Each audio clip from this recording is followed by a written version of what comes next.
ഇന്ന് നമ്മൾ ചെയ്യാൻ പോകുന്നത് ഉരുളക്കിഴങ്ങും അതുപോലെ നിലക്കടലയും വെച്ചിട്ട് വളരെ ഈസി ആയിട്ട് നമുക്ക് സ്റ്റോർ ചെയ്ത് വെക്കാനും പറ്റുന്ന ഒരു നല്ലൊരു സ്നാക്കിൻ്റെ റെസിപ്പിയാണ്. അപ്പോൾ നമുക്ക് ഇതെങ്ങനെ ഉണ്ടാക്കിയെടുക്കാമെന്ന് നോക്കാം.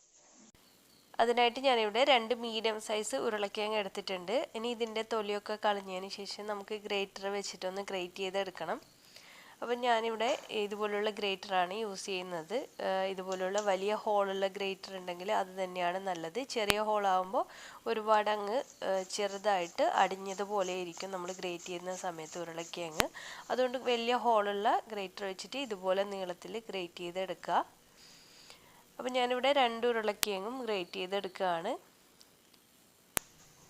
അതിനുശേഷം നമുക്കിത് നന്നായിട്ടൊന്ന് കഴുകിയിട്ട് ഇതിലുള്ള ആ ഒരു സ്റ്റാർച്ചൊക്കെ മാറ്റിയെടുക്കണം. അതിനായിട്ടൊരു 3 തവണ ഞാനിവിടെ കഴുകിയെടുക്കുന്നുണ്ട്. അപ്പോൾ 3 തവണ കഴുകുമ്പോഴത്തേക്കും നന്നായിട്ട് വെള്ളമൊക്കെ ക്ലിയർ ആയിട്ട് വരും. അതുവരെ നമുക്കൊന്ന് കഴുകിയെടുക്കാം. എന്നിട്ട് ഇതൊരു അരിപ്പയിലേക്ക് മാറ്റുകയാണ്. നമുക്കിതിലുള്ള വെള്ളമൊക്കെ നന്നായിട്ട് പോയി കിട്ടണം. അതിനായിട്ട് ഞാനൊരു കോട്ടൺ ടവലിലേക്ക് കൂടി ഇതൊന്ന് വിരിച്ചിടുന്നുണ്ട്. പെട്ടെന്നൊക്കെ ചെയ്യണമെങ്കിൽ ഫാൻ ഇട്ടതിന് ശേഷം അടിയിലൊരു കോട്ടൺ ടവൽ വിരിച്ചിട്ട് അതിലേക്ക് ഇതുപോലെ ഒന്ന് സ്പ്രെഡ് ചെയ്ത് വെക്കുകയാണെങ്കിൽ പെട്ടെന്ന് തന്നെ ഒരു 5 മിനിറ്റ് കൊണ്ട് തന്നെ നന്നായിട്ട് ഡ്രൈ ആയിട്ട് വരും. ഇതിപ്പോൾ നല്ലപോലെ ഡ്രൈ ആയിട്ട് വന്നിട്ടുണ്ട്. നമുക്കിതൊരു സൈഡിലേക്ക് മാറ്റി വെക്കാം. അടുത്തതായിട്ട് ഞാനിവിടെ ഒരു 5 അല്ലി വെളുത്തുള്ളിയും പിന്നെ കുറച്ച് കറിവേപ്പില എടുത്തിട്ടുണ്ട്. ആദ്യം നമുക്ക് വെളുത്തുള്ളിനെ ഇതുപോലെ ഒന്ന് ചതച്ചെടുക്കണം.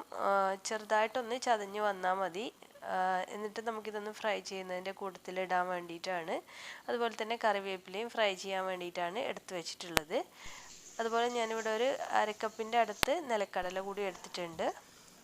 അപ്പോൾ നമുക്ക് ഫ്രൈ ചെയ്യാൻ ആവശ്യത്തിനുള്ള വെളിച്ചെണ്ണ ഞാൻ ആദ്യം ഒന്ന് ചൂടാക്കി എടുക്കുന്നുണ്ട്. ഏതെണ്ണയാലും കുഴപ്പമില്ല. നമുക്ക് ചൂടായ എണ്ണയിലേക്ക് ഈ ഒരു വെളുത്തുള്ളി ഇട്ടിട്ട് ഒന്ന് ഫ്രൈ ആക്കി എടുക്കാം. വെളുത്തുള്ളി ചെറുതായിട്ടൊന്ന് ചുവപ്പ് കളറാകാൻ തുടങ്ങുന്ന സമയത്ത് ഞാനിവിടെ കറിവേപ്പിലയും കൂടി ഇട്ടിട്ട് രണ്ടും ഒരുമിച്ചിട്ട് ഫ്രൈ ചെയ്ത് കോരി മാറ്റുകയാണ്. നമുക്കിതിലേക്ക് നിലക്കടല ഇട്ടിട്ട് ഒന്ന് ഫ്രൈ ചെയ്തെടുക്കാം. അപ്പോൾ ഇത് ഏകദേശം ഒരു 1/4 കപ്പിൽ കുറച്ച് കൂടുതൽ, അരക്കപ്പിൽ കുറവായിട്ടാണ് ഞാനിവിടെ എടുത്തിട്ടുള്ളത്. നമ്മുടെ ഉരുളക്കിഴങ്ങിനേക്കാളും കൂടുതൽ കടല ഉള്ളതിനേക്കാളും നല്ലത് കുറച്ച് കടല കുറവും ഉരുളക്കിഴങ്ങ് കൂടുതലായിട്ട് എടുക്കുന്നതായിരിക്കും. ഇപ്പോൾ കടലയൊക്കെ ഒന്ന് ഫ്രൈ ആയിട്ട് വന്നിട്ടുണ്ട്. പെട്ടെന്ന് തന്നെ ഫ്രൈ ആയി കിട്ടിക്കോളും. നമുക്ക് ആ ഒരു സെയിം എണ്ണയിലേക്ക് തന്നെ ഞാൻ നേരത്തെ ഗ്രേറ്റ് ചെയ്തിട്ട് ഉണങ്ങാനായിട്ട് വെച്ചിട്ടിരുന്ന ഉരുളക്കിഴങ്ങ് ഇട്ടിട്ട് ഫ്രൈ ചെയ്തെടുക്കുകയാണ്.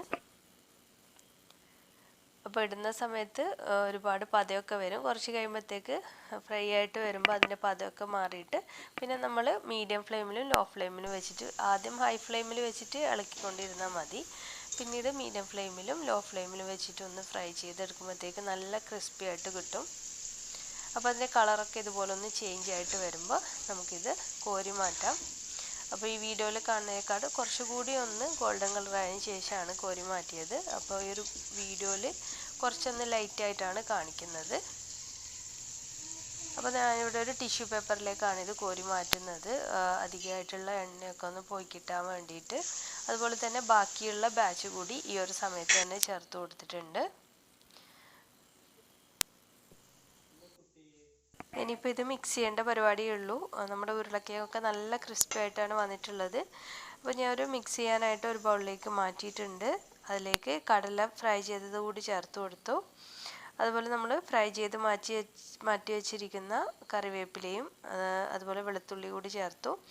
നമുക്കിത് ആവശ്യത്തിന് നമ്മൾ ഉപ്പൊട്ടും ആദ്യം ചേർത്തിട്ടില്ലല്ലോ, അപ്പോൾ ഉപ്പ് ഇതിലേക്ക് ചേർത്തു. പിന്നെ എരിവിന് ആവശ്യത്തിന് മുളക് പൊടിയാണ് ചേർത്ത് കൊടുക്കുന്നത്. അപ്പോൾ നിങ്ങളുടെ ടേസ്റ്റിനനുസരിച്ച് ചേർത്ത് കൊടുക്കുക. ആദ്യം ഒന്ന് മിക്സ് ചെയ്ത് നോക്കിയിട്ട് എന്നിട്ട് നന്നായിട്ട് കൈവച്ച് ഇതുപോലെ ഒന്ന് അങ്ങ് മിക്സ് ചെയ്ത് കൊടുക്കുക.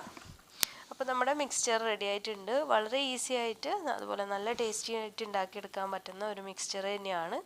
അപ്പോൾ ഈ ഒരു പൊട്ടറ്റോ മിക്സ്ചർ എല്ലാവർക്കും ഇഷ്ടമായി എന്നാണ് കരുതുന്നത്. ഇഷ്ടമായാലും തീർച്ചയായിട്ടും ട്രൈ ചെയ്ത് നോക്കുക. ട്രൈ ചെയ്യുന്ന സമയത്ത് ഫീഡ്ബാക്കൊക്കെ അറിയിക്കുക.